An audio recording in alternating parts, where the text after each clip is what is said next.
Hello， 大家好，我是刘毅。今天我们用蒲公英做道美食——蒲公英披萨饼。在这海棠花的对面地下就有蒲公英，就在后边的地里就有很多，是果树下边的大蒲公英。哎呦，挺好的。看看我们这野菜披萨已经做好，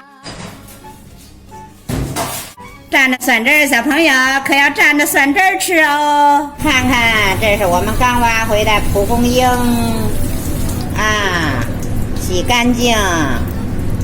我们家孩儿最爱吃的啦，切碎一个鸡蛋，点点面。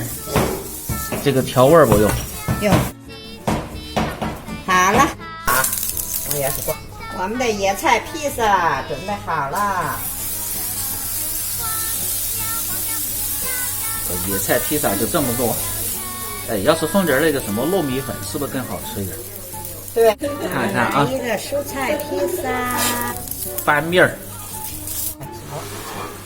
翻过来，好漂亮。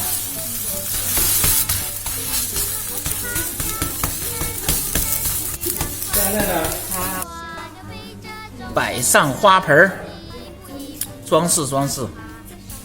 对，我们家宝宝只要一给它摆上了啊，摆上的造型了，哎呦，这是什么呀？这是小爱心，这是姥姥给你做的爱心早餐，宝宝可爱吃呢。哦，是不是啊？看见了吗？漂亮。这是姥姥给我们家宝宝做的爱心早餐。好了，哇，完美！看看我们这野菜披萨已经做好，我们家的宝宝可爱吃了。小朋友们，你们流口水了吗？关注我，总有一个你喜欢的美景与美食。感谢大家的支持。